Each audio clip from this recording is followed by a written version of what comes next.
Afternoon, lovelies. How are you all doing? I hope you are well. I'm actually, this is supposed to be my supper, but I'm starting it earlier to try and get warmed up a bit. I'm making one of my favourite dishes, more of that in a second. I'm not going to show you exactly what I'm doing because I've done it as a recipe video before, but I just thought, let's chop and chat. Let's have a little catch up.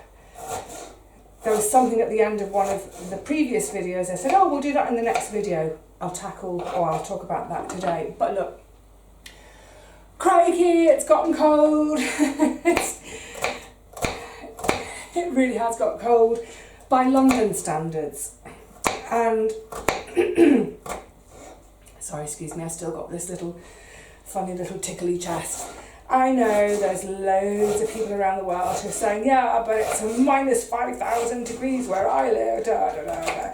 Listen, it's not about, well, it's partly about the outside temperature. It's more about the inside temperature.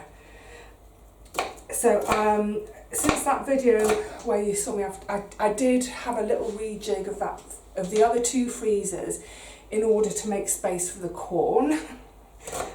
I don't know how I ended up with all those bags of corn. It must have been an offer. So the one of the freezers is off and the fridge is off. Great. So I've been allowing myself 1 hour of heating every day. This morning when I got up, the temperature, I wrote this down. Hang on, I'm going to go find my note because I made a note of it so I can tell you what it is in Fahrenheit for all. Because I know that in terms of my viewership, that about 30% of you are in the US. So, my eyes are streaming as well from I've just chopped the onion. Let me go and grab that note. It was in the living room because I've actually moved my desk. Literally everything is now in the living room, just trying to use one room. Excuse me. So even though the kitchen is smaller and it might make more sense, I don't sleep in the kitchen and there's quite a lot of work I don't do in the kitchen. So yeah, shut the kitchen door, shut the bathroom door, just stay in that other room. Anyway, yes, so I woke up this morning. It was 8 degrees centigrade. Now the thing is, using some of that butter, I can't wait to tell you about this in a second because it's the most wonderful bit of serendipity ever. At night, I'm not cold at all. I think I've got a magic duvet because I'm never cold in it. In fact, at night, there are still moments when I'm so boiling hot, I have to stick a leg or an arm out of the duvet to cool off a bit, which makes the mornings more painful. Yeah, so it was 8 degrees centigrade, 46 Fahrenheit this morning. And I thought, right, I'm not waiting to put the heating on for the evening. It has to go on now. There's no way I can tolerate 8 degrees. So I put the heating on for an hour and it brought the temperature up to 10.2, which is 50 Fahrenheit. But frankly, 10 degrees to live in is, it's not right, it ain't right. So yeah, lots of layers, of course, gloves, scarf. I have been having my hat on, but I can't bear to wear my hat in the kitchen while I'm cooking. And actually I was going to take my scarf off, and this is a public service announcement. The thing about the scarf is, I don't want it to trail in my food as I'm cooking, that's one thing. But naked flame, scarf dangling, I don't want to go up in flames. So yeah, just be really careful. I've tucked it into my shirt. I might take it off. I'm going to take it off because I feel really uncomfortable about being around a flame with a scarf that could dangle. And yeah, so it's just, that's something to just bear in mind at the moment is lots of naked flames at the moment. So obviously there's a lot of folk who are using their fire. Just going to get the butter warmed up. If you're using a fire, if you're going out of the room for even 1 minute, you just pop into the loo, put the fire guard on, Candles, naked flames, crikey. Just make sure that on a heat-proof surface, you know, ceramic or glass. Put your candles on a ceramic dish. Make sure they're not in a draft. Make sure there's nothing dangly near them, like your curtains or Christmas decorations at this time of year. Make sure there is space around that flame, so that if the flame does get a bit of a draft and gutters to one side, it's not going to catch anything. And likewise, if you're cooking. Yeah, so no two ways about it, it's cold. But what are you going to do? What are we going to do apart from go to the big power companies and riot at their gates? That would keep us warm, wouldn't it? Oh, no, hang on. I'm not suggesting rioting. Right, let's get that onion in. So today for my, well, it was going to be supper, but I think I'm going to have it for lunch and supper. I'm going to make enough for about 3, if I eke it out 4, I don't want to eke it out 3 portions. I wouldn't normally have the same meal twice in one day, but it's so lovely. I'm having fennel risotto. Oh, it's one of my absolute total favourite joy dishes to eat. And the reason I say it's serendipitous is because, oh, and while I think of it, also serendipitous, was it when I think I was making the beet burgers. My neck feels cold now. When I was making the beet burgers, someone said, do I use the yeast flakes? This is what she was talking about. I get Engevita, which is actually the same brand. Is it the same brand? Yeah, it's Marigold. It's by Marigold. This is my stock. So, they're really useful, nutritional yeast flakes. They're really good for your, it's B6, but the one I have is with the added B12. And as it says on the box, a cheesy, nutty flavour. Now, I'm not vegan, but if you are vegan or if you've got a vegan in your household, this is a nice little something to add if you're not adding cheese. The reason I have it is because, right, chop Vivi, chop and talk.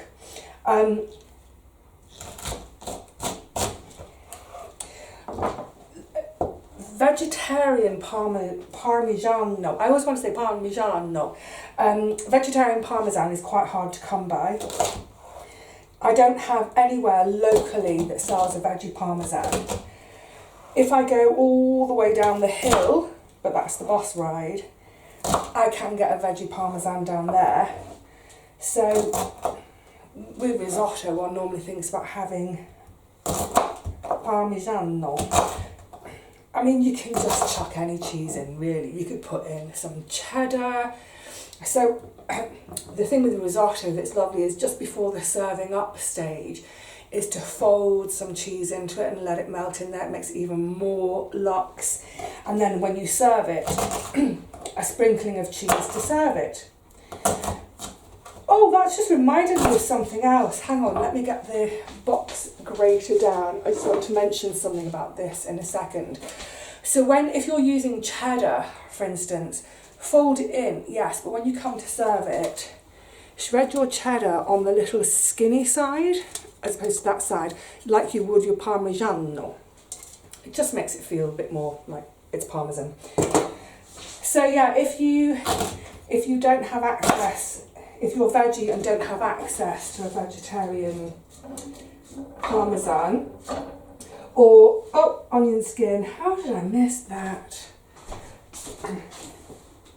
Use substitute, or if you're serving it up for a vegan, use the yeast flakes. They're great.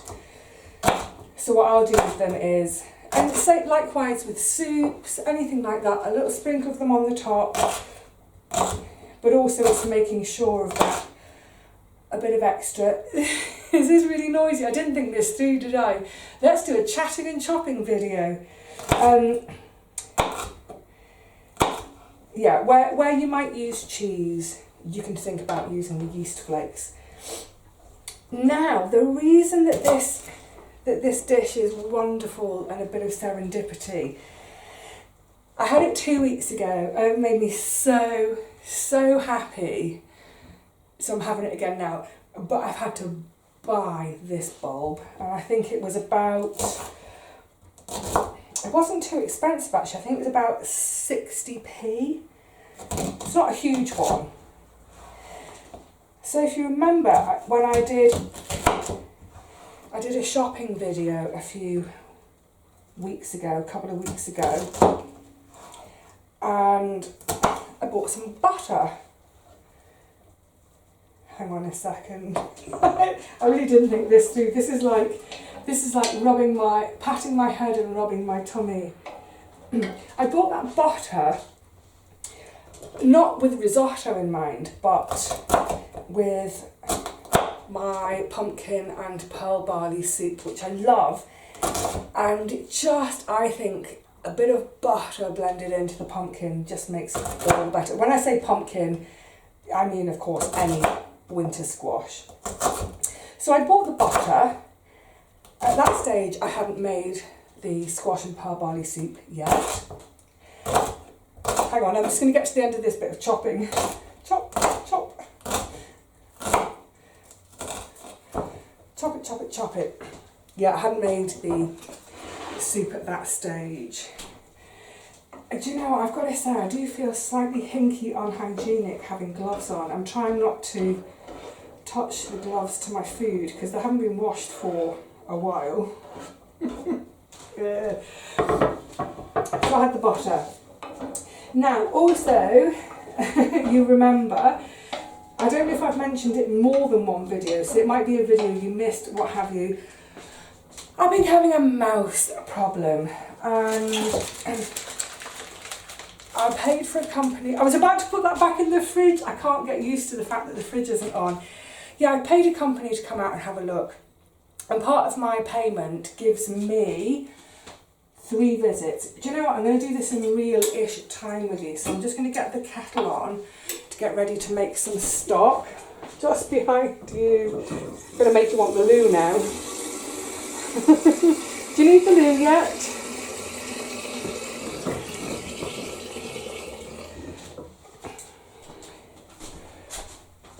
So I've had 2 visits in total, and I think I remember in the small print, I'm pretty sure that the job is guaranteed. I'll have to check. You might have caught a flash then, I don't know if you did, but I'm wearing 2 pairs of pyjama bottoms at the moment.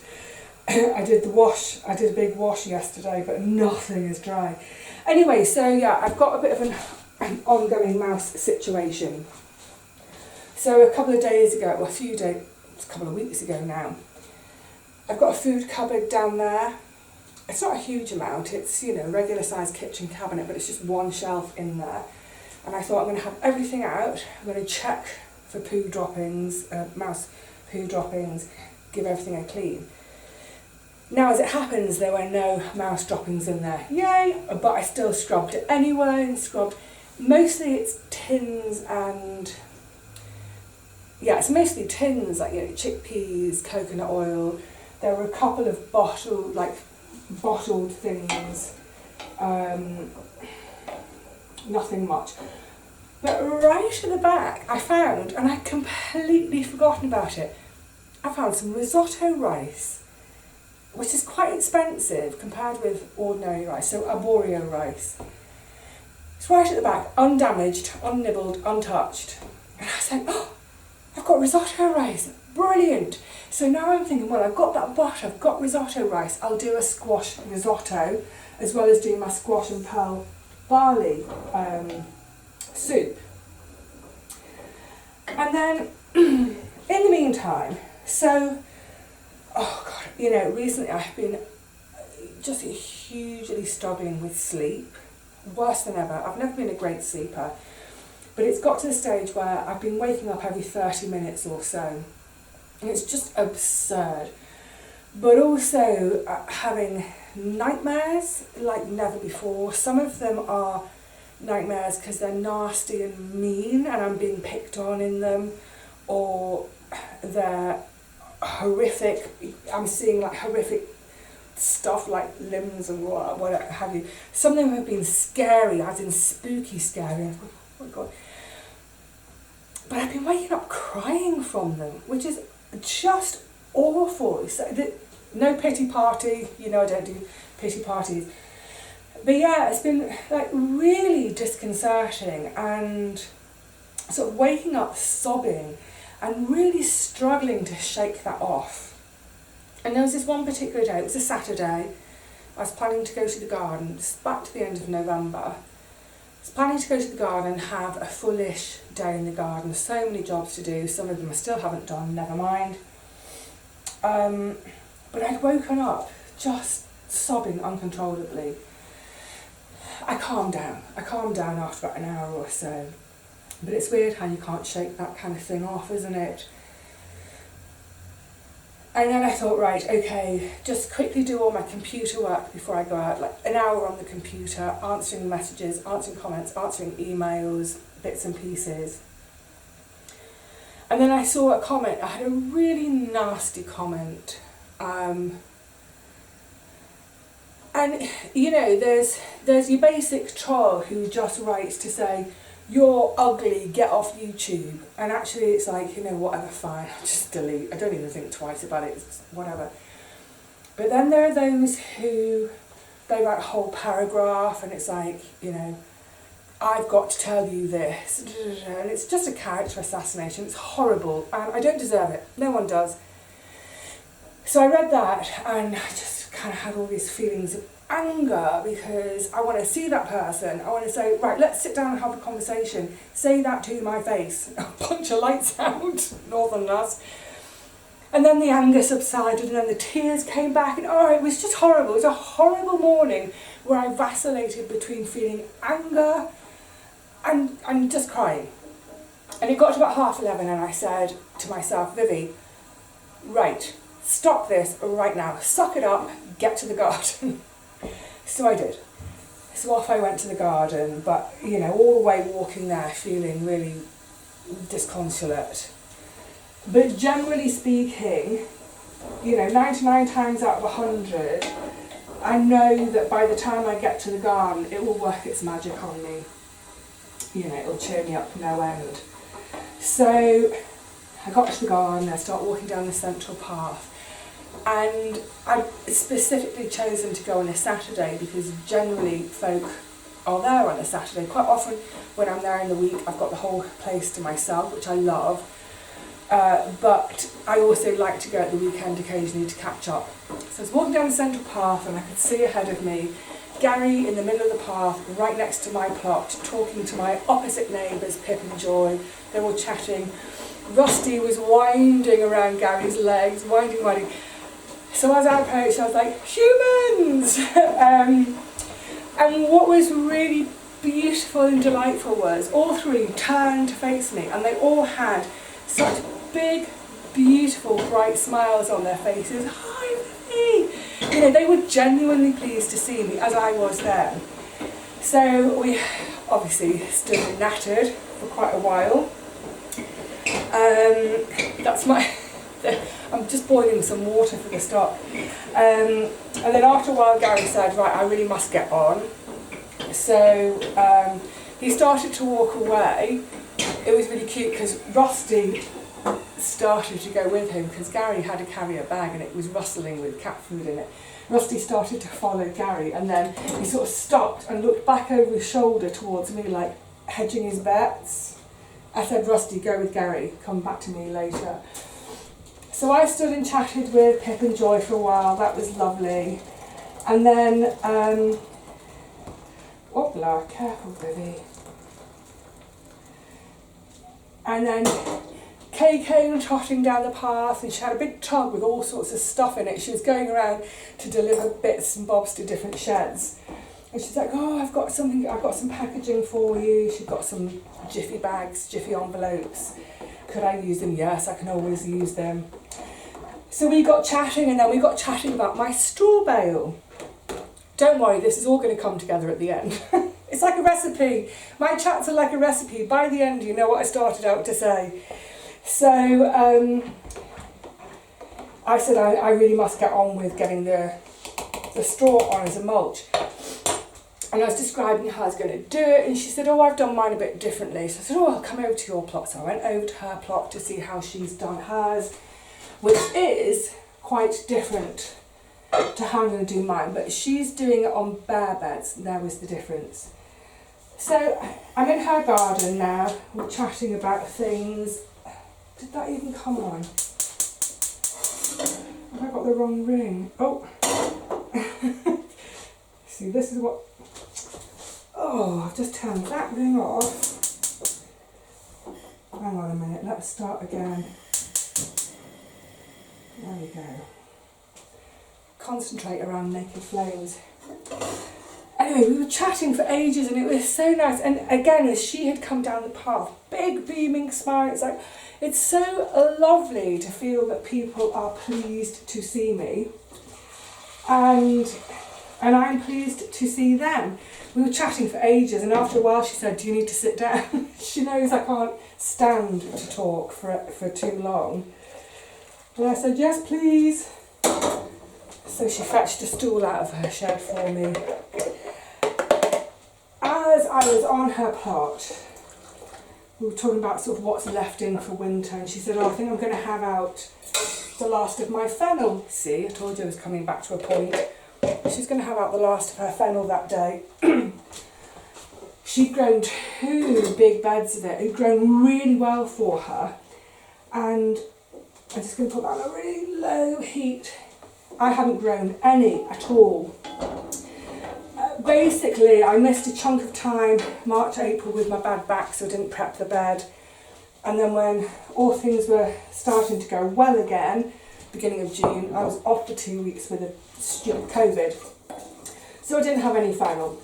She said to me, I've had so much of it, I'm sick of it. Actually, I shared a recipe with her, which made her go, oh, I think I will try that. And she had mentioned to me that she's done it as an almost like tarte tatin, but using fennel and caramelised red onions. Oh my goodness, delicious. Would you like a bowl? Yes, please, thank you very much. So by then I went back to my plot, dropped off all the cardboard I brought. I kind of wasn't in the mood for gardening, but at least I brought down all the cardboard, loaded the granny trolley and a bin bag full of lavender to bring home.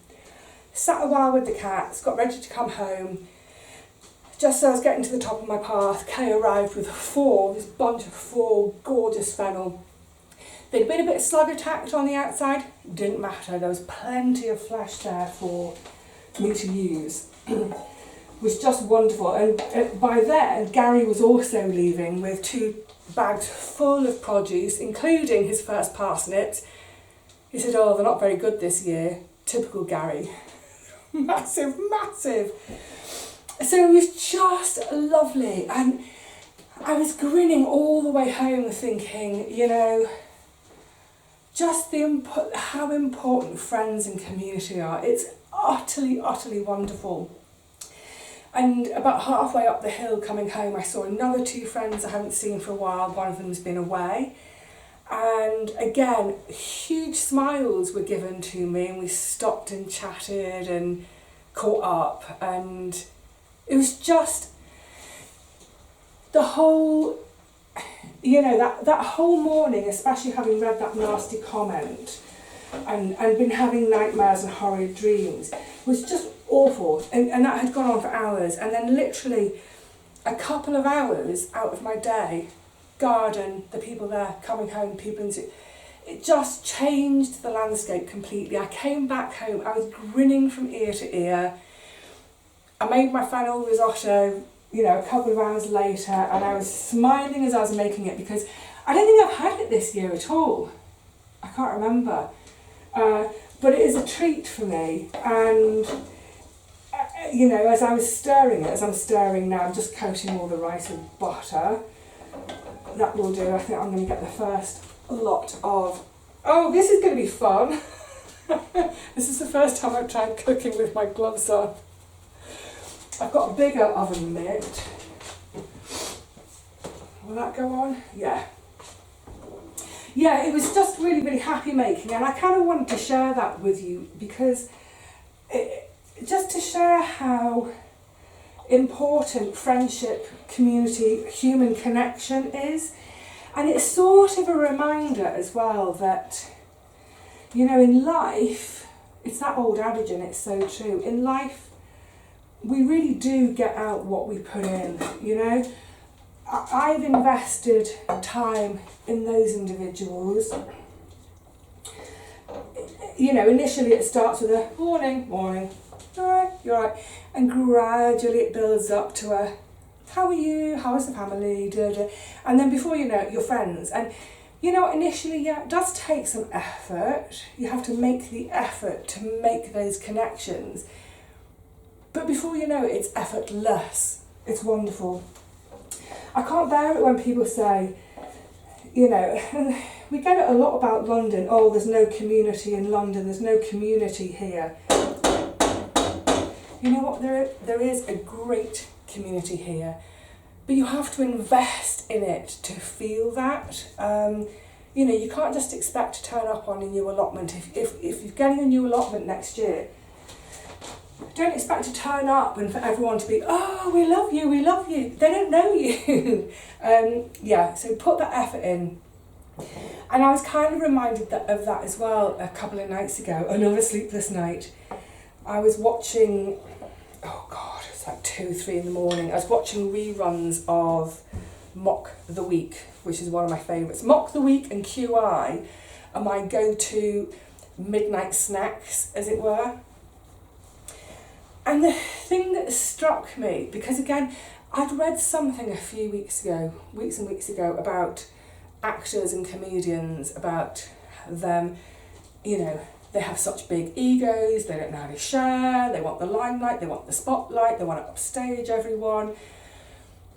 And I'd read or heard that, like I say, a few weeks ago, and it rankled with me, because that's not my experience. I think it's too easy, isn't it? It's like, oh, actors' egos. And then I was watching an episode of Mock the Week, and it's really kind of struck me, and I can't not see it now, how one of the, if you don't know this show, it's a panel show. There's 3 on each team, there's a host, and it's kind of, they mock the week. It's a sort of a Mickey take of that week's news. You know, it's like try and lighten it up, satire, you know, political satire. And what I've noticed, and I hope you will too now I've said it, is one of the comedians will say something that's funny, and that's great, it's funny. But it's the reaction. All the other comedians are so generous in their reaction. They will laugh loud, they laugh and clap each other. The more the other comedians who are responding put in by way of their response of laughter and clapping, the more fun the whole show is. They look like they're having great fun, and that's the point, isn't it? Is that, you know, if you're just standing back waiting for fun, it ain't going to happen. You need to jump in and help create the fun and be part of the fun. Such a great show. Anyway, so that's a long round. I can't wait to eat this. It's going to take about another 20 minutes or so. That's a long roundabout way of saying how, I mean, you know it anyway, how much I really cherish friends, friendship, community. But I do take the time to, you know, to nurture that. It doesn't just happen. Right, now, I was talking about this grater, wasn't I? I get the weirdest things pop up in my news feed. Mostly I ignore things. Thing is, I work online a lot. Of course I do, you know, hosting the Facebook page and you know. So, yeah, random stuff comes up, and I keep seeing an article coming up that says, I think I need to add a bit more stock. Big glove back on. Yeah, I kept seeing an article, it was talking about box graters, and I thought, surely this can't be true. Maybe it's just one of these stupid clickbaity things. I'm sure that clickbait is going up, and I think when times are a bit tougher, the clickbait goes up even more. I've seen that so much with YouTube recently, especially, is just, anyway. this thing keeps coming about the box grater, saying that everybody's got one, but nobody knows what the fourth side is for. Is that true? Do you all know what all four sides are for? I know what all four sides are for. I don't use all four sides. I don't use this side. I don't use my, does that pick up there? I don't use that side. That side's for slicing veggies. Just chop them. By the time I've got the chopping board out. Of course, that's my big cheese graty. That's my little cheese graty. That's my zesty side. I was a bit like, huh? When I saw that article. Please tell me you all know what all four sides are for and you use them. Of course you do. It's very, very subtle, the scent. I'm going to call it scent rather than smell. But it's just gorgeous. I didn't put any garlic in. I normally put garlic in. Multitasking doesn't suit me. And the other thing I didn't put in was any wine. I don't have any, and I'm not going to go out and buy a bottle of wine just for me risotto. Just the other night, I'm just remembering now, this glove, my right hand glove, I don't know what happened, but I'll come a bit closer to show you. I do feel a little bit warmer for doing this, which is great. I'm going to show you down here. I must have caught it on something, I don't know, it was starting to unravel. It was like, stop! So I hadn't worn them for about a week because they sat in my darning pile, you know, that never gets done. And as it's got colder, I thought I have to get my gloves fixed. I was talking about it with Paul on the phone the other day, and he came up with a great idea, which I've logged at one of my charity shops. Is sometimes they probably get things like, say, a sweatshirt, hoodie, fleecy stuff that's too knackered to sell. They can't sell it, so they put it in the rag bin and they sell the rag. He was suggesting, why don't I go along and see if I can rescue any of the rags, give them a donation and use sleeves. I can chop sleeves down and sew them into fingerless gloves. So I've registered my interest with them to do that. Anyway, so I thought I'd better get on with darning. So I've got a little set of sewing stuff next to the sofa. Most of my other, like the main sewing stuff is other side, but I keep a little sewing basket. Excuse me. Opened up my needle book, took out my bodkin. If you're not a stitcher, you don't know what a bodkin is. It's just like a needle, but it's fat, and it's got a much bigger eye, and you use it for wool. So I got my bodkin out, and I went to get my needle threader. Where's my needle threader? I couldn't find it anywhere. Oh God, I rummaged in about 5 different places. So yeah, I've just dropped some fennel on the hob, don't lose it, pop it back in. And there was no way I could get the wool through the eye without it. So what I did was I threaded a piece of cotton through the eye, looped it back on itself and threaded it back that way. Put the piece of wool down through the loop of thread, pulled the loop of thread and therefore the thing of wool through. So yeah, if you're ever threading your bodkin and you can't find your needle threader, just use a loop of thread. I suppose you could wedge it between a couple of layers of sellotape and then cut the sellotape to a fine point to thread it through like that. Anyway, got them, darned. I mean, it's slightly ugly and messy, but it works. I've just remembered, so that program I was mentioning the other day that did me a massive favour, and you know, it was a financial program and in some ways opened me up to the different possibilities that led me to this stage in life, this point in life. And also just to say, because I had a slightly mean comment the other day from someone about being cold, and they said that I've chosen poverty, and no, I haven't chosen poverty. I've chosen to live life on my own rules. The fact of the matter is, I have friends, working friends, who make decent money. They have their heating off too. So it's nothing to do with poverty, for me, that the heating is off. It's just that it's ridiculously expensive. Anyway, back to this TV programme. And it was about, I don't know, about 10 years or so ago. And it's really interesting because quite often we see these kind of, it's almost like a makeover show, and they're done very quickly. But this was a sort of a makeover show with a difference in that it took 2 years, and they followed the story through for 2 years.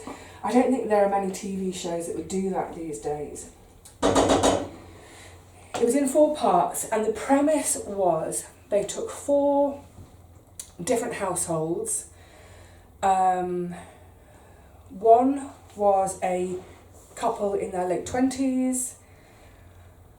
One was, I'm trying to remember now, one was a woman, sort of, I think she was an empty nester, and the other 2 were hard-working families. I hate that expression, because whenever the news talks about hard-working families, they single-handedly discount me and my contribution to society. Anyway, yeah, there were 4 different households who were homeowners, and the whole premise of the show was, over the course of 2 years, could they pay off their mortgage?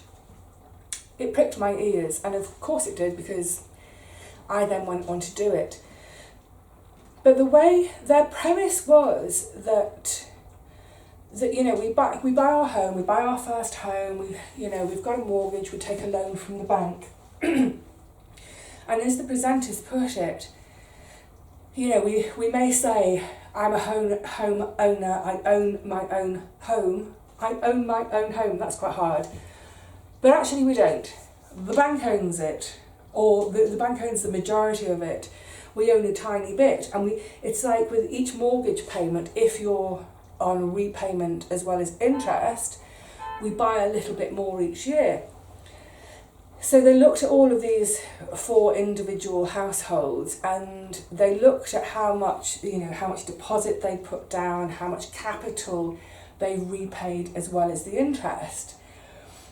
And they were showing them that actually, you know, most of them, they pretty much owned their bathroom, and that was it. The rest of the the rest of the house, they didn't own. The bank owned it. They owned the bathroom. So they were talking about, sort of mapping it out almost on graph paper, like the square footage or meterage, whichever you prefer, of the property. They sort of work out the square footage, work out what the mortgage repayment, whatever it is, assign an amount to each square foot, then work out how much you've actually paid back, and suddenly it's like, no, I'm not a homeowner, I'm a bathroom owner. So I did it with my flat, having watched that programme, and it worked out that I owned my bathroom and my little hallway, and where I've got the built-in wardrobe, because that's quite deep, there's quite a few square feet there, and I owned just into the main room, but that was it. I thought it was a really interesting and clever way to look at it, and it's, like I say, it certainly woke me up to thinking, hang on a minute, I'm not a homeowner, I'm a bathroom and hallway owner. The bank owned the rest, and it made me really determined. And you know, it was kind of, in a way, it was pretty obvious with all these different individuals of saying to them, you know, where can you find more money each month to either overpay, or at the end of this 2-year experiment, will you save enough to pay it off? And you always have to consider the financial climate of, is the interest on your mortgage lower than the interest on savings, in which case put it into your savings and then pay off a chunk. If the interest is higher on the mortgage and lower on the interest rates, it makes sense to keep chipping away at the mortgage. So yeah, they did, really simple things like stop having a takeaway coffee. You know, it's kind of all the things I've talked about on my channel over the years, and in particular in this low or no spend year we've been having, which I will be carrying on next year, of course I will. But yeah, it was all about trying to get these families, couples, whoever's, to see that they are spending quite a lot of money on stuff they don't need to, and all this stuff that they won't even remember in, you know, 2 years' time. Some of it they won't even remember in 2 weeks' time. Meanwhile, the bank owned the house. It's food for thought, isn't it? I hope that's not a scary thought, but I hope it's a thought that can guide you perhaps into thinking, you know what, yeah, maybe we should be cutting back on it. You know what, it's kind of, it feels like the wrong time in a way to be talking about this stuff when, I mean, we can barely afford to put our heating on, never mind think about overpaying our mortgages. But maybe let that little seed sit there so that hopefully, you know, when normal things like heating and food, if those costs, you know, at some point do come down again, you can think, yeah, I'd like to own the kitchen as well as the bathroom. Good stuff. Well, this is going to be another, it's going to be about another 10 minutes or so.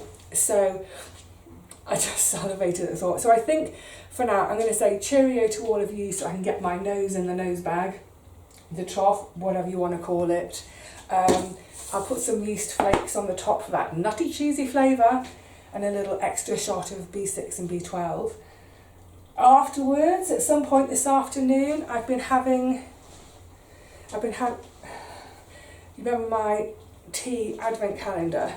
So I took off the ones from before the post arrived. So I've been having them, experimenting. I've been also making notes on the back of the packets to remember what I thought of them. I might tell you about that at some point. But yeah, I think today's tea is Fresh Start. And what's lovely behind each one, I'm going to get a shot now, I realise, is a little kind of like motto almost. So let's find the first. The first was ginger, and it says, a trio of golden warmth to start, to settle you and warm your heart. How lovely. So I've been very much enjoying those. Thank you, Hannah and Ruben. Right, that's it. I have warmed up a bit, that's great, but I'm Hank Marvin. So I'm going to say, please, all of you, take care of yourselves. Remember, you know, cooking naked flames or that, please don't be wearing your dangly scarf while you're cooking. I mean, you know, tuck it in, whatever. Just be careful with all the naked flames that are around at the moment. Take care of yourselves, your neighbours, your friends, your loved ones. Take care of the strangers in the street too, if you can. Alright, lovelies, I can't wait to eat. I'll see you all again soon. Until then, cheerio.